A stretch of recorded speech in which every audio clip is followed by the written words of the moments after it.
There's a famous scene that was always recounted with St. John the 23rd. Someone was interviewing him about the Vatican, and they asked him, how many people work in the Vatican? He thought for a bit and said, well, about half.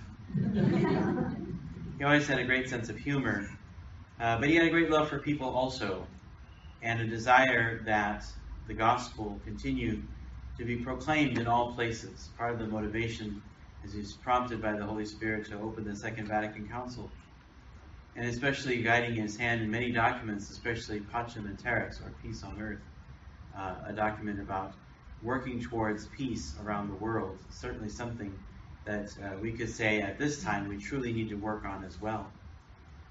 Our readings today, however, speak to us about what can be the greatest obstacle to the work of the church.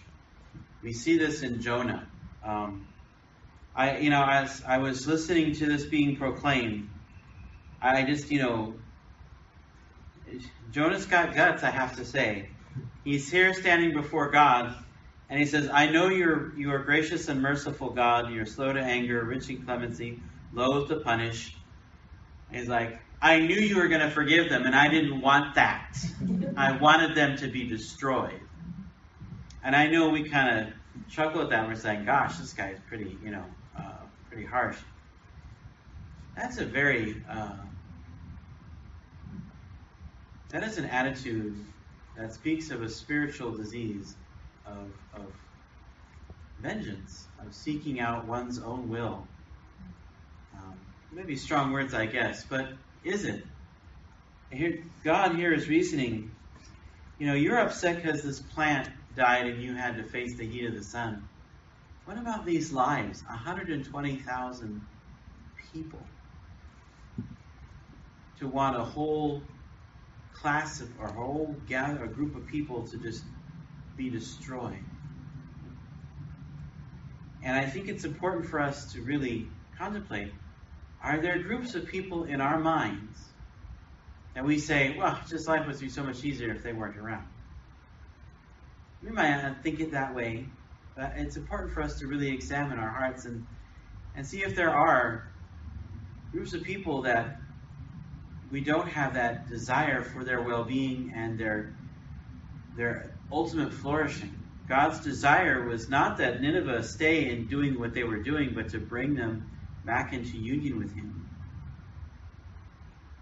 And that their life may be full of His grace. And that ultimately is the mission of the church, because Jesus took on that desire and mission of God and lived it.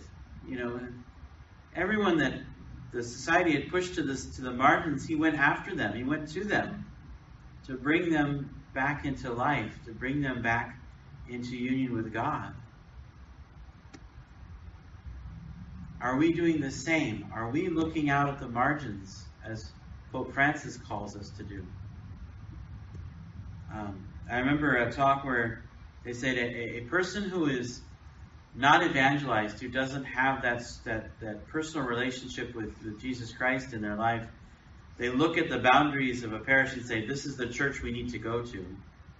But a person who is united to Christ, heart to heart, which has an evangelizing spirit, they say, well, look at the borders of the parish and say, that's where the church needs to go. The whole sense of us looking to where people are struggling and suffering and reach out. And not just in those physical moments, such as the people who have had their homes and lives upended and destroyed by these disasters, the fires and hurricanes, which are important. How about the many mental and emotional wounds and anguishes that people carry every day, that we're called to bring the light of the gospel and the consolation of the Spirit?